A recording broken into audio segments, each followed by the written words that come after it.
мысалға сіздер WhatsApp-та сілтемені ала алмай жатырсыздар. Не себепті айтып өтейін.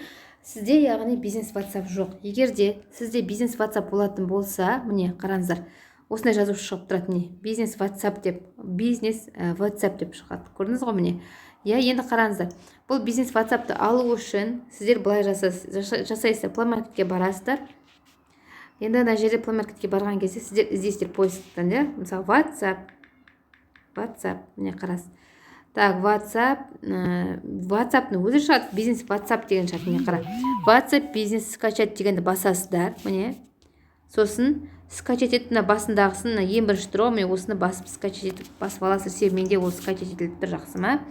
Көрдіңіздер, міне осыны басындағысын скачать етіп аласыз. Сонда сізде бизнес WhatsApp скачать етіледі. Енді қараңыз. Енді мына бұрынғы сіздің WhatsApp-ыңыз мынандай болып тұр. Телефонда көрсетіп өтемін, міне WhatsApp деп қайттан жазам. WhatsApp.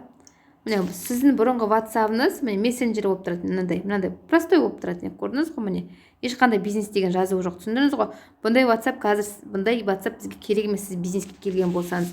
Обязательно сіздің астындағы мына бизнес WhatsApp дегенді, яғни скачать етіп алу керексіз. Открыть басасыз, скачать дегенді басасыз. Міне менде дейтін қазір скачать етіп тұрасыз, менде ол көрінбейді. Енді бұл сізге түсінікті. Осылай Play Market'тен скачать етіп аласыз WhatsApp бизнесті. Міне қараңыз, міне бұның мүмкіндік өте күшті, қараңыз. Енді осы WhatsApp бизнеске барсаңыз, 3 точка бар, сол оң жағыңызда басасыз.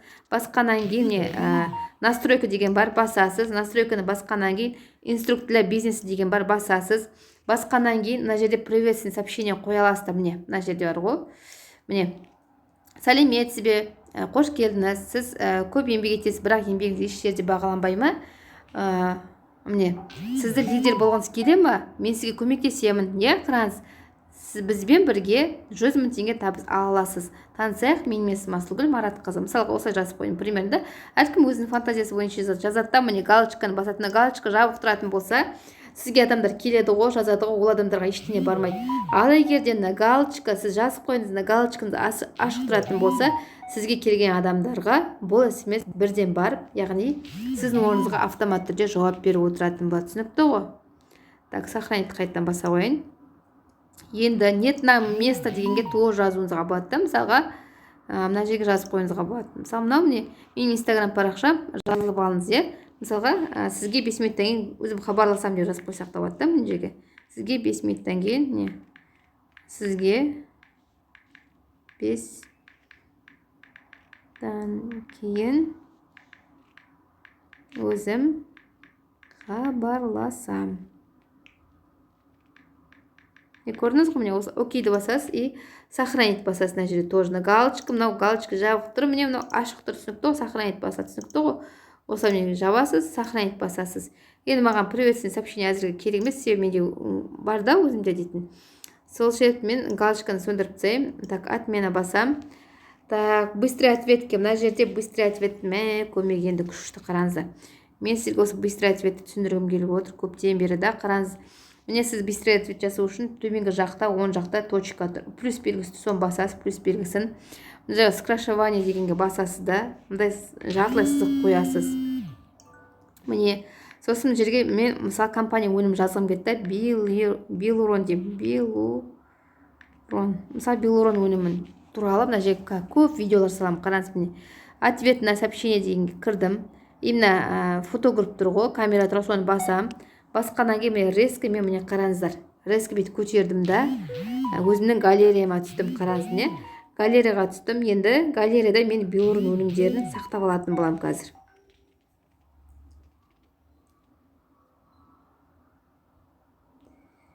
Міне қараңыз, мынау Белурон да. Мынау Белурон. Мысалға примерно Белурон өнімдерін сақтап алатын. Менде енді көп неше түрлі видеолар барлығы да бар. Осының барлығын жинақтап бір жерге салып, мысалы адам хабарласқан кезде сразу бірден Белуронды сіз тауып бере алатындай жағдайда боласыз. Осылай мен құсап телефон ақтарып отырмайсыз. Бұл WhatsApp бизнес 1+. Осы міне окейді басам. Міне окейді бастым. Міне сақталды. И галочканы басам. И қараңыз, жоғары жақта сохранить деген тұр. Мен сохранить бастым. Міне көрдіңіздер ғой, мен сохранить бастым. Енді шығып кетем. Так, бұлардың барлығы сізге түсінікті. Енді мына жерде короткий ссылка деген тұр ғой, соны түсіндіріп өтемін. Міне короткий ссылка. төменгі жаққа барған кезде міне тоже мындай сообщение деген тұрады.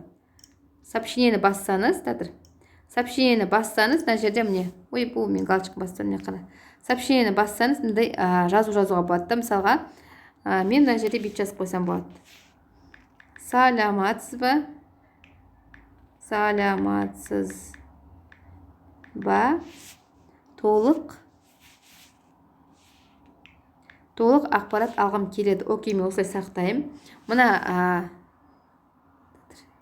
міне саламатсыз, толық ақпарат алғым келеді деймін. Галочканы басып, егер галочка басылмаса, мына жазу ешкімге бармайды, сілтеме ешкімге бармайды.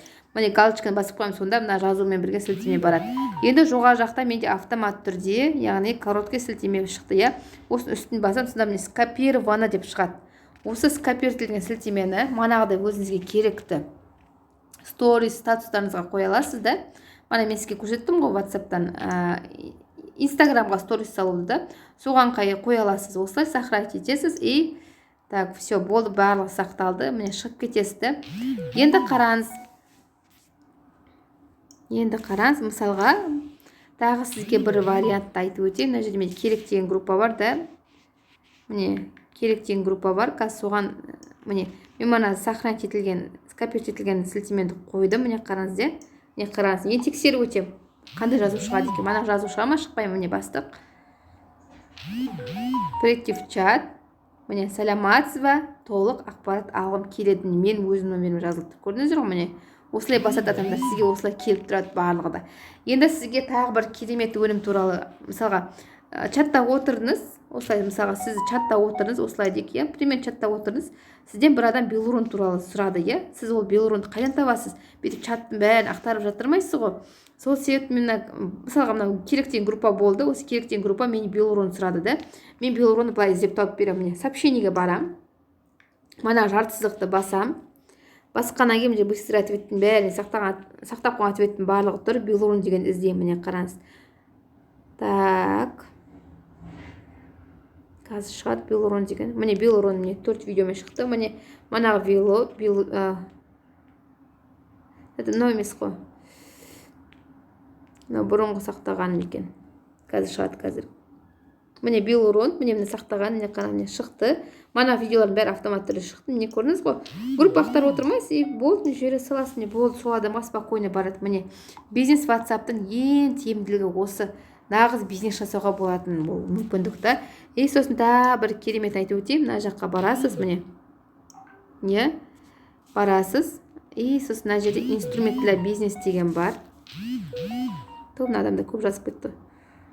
Так, міне инструмент для бизнес деген бар. Так, сосын мына жерде профиль компания деген бар, иә. Осы жерде өзіңіз аты жөніңізді, сіздің бизнесіңіз қандай, қай уақытқа не жасай аласыз, электронный почтаңызды, описание барлық жазып қояды. Мысалы, электронный почтамды жазып қоймауатым жерге. Так. Осы жазып қоясыз, мен электронный почтам қазір жазбаппын, бірақ қазір жазып қоюым керек.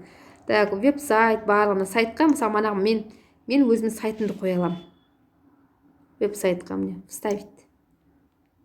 Көрдіңіздер ғой? Осы сайтты қойып қойсам болады веб-сайтқа. Так, мен что-то дұрыс сақтамадым ба? Міне. Не вставить, сохранить етіледі. Көрдіңіз ғой? Міне сохранить етілді менің сілтемем дейтін. Так, мысалы, сағат нешеге дейін график работа. Яғни открытый всегда деп қойсам болады, мысалға, да? Открытый всегда, барлық уақытта жұмыс жасай береміз ғой біздер дейтін. Описание. Мысалға, описание не жазуға болады? Табыс көзі тек телефонда деп қояйын, да?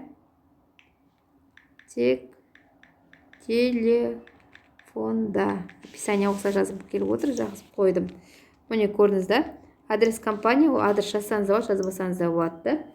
Так, бұның барлығын істедік, жасадық. Сосын енді мына жерде тағы шығамыз. Міне каталог деген бар. Осы жерге сіз өзіңіздің компанияның өнімдерін саласыз товарға. Мысалға, мына жерге название товар, мысалға, Белурон тағы да. Так, добавить изображение, Белурон туралы фото салып қойымыз керек, иә? мысалға Белорун туралы қазір мен бір фото тауып алайын. Бір әдемі фото тауып алайын. Вот мен салдым. Окей, міне көрдіңіз ғой міне. Сохранить и добавить изображение дейді. Ары қарата кете береді да осылай дейтін. Сіздің мына каталогыңызды көріп даже адамдар сізге заказ беруі мүмкін да. Себебі дейтін сіз сілтеме барлығын жазып қойдыңыз ғой, түсіндіңіз ғой міне. Мына жазуды өзгертуге болады, астына описание жазуға болады да, неге көмектесетін барлығын дейтін. Бизнес WhatsApp-тың көмегі өте күшті енді. Так, басқасын барлығын сізге түсіндірдім. Facebook, Instagram, так, мынаны бәрін түсіндірдім.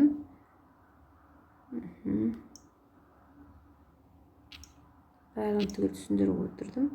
Так, вот осылай бизнес WhatsApp-ты өзіңізге тиімді пайдаланып үйреніңіз. Сәттілік сізге.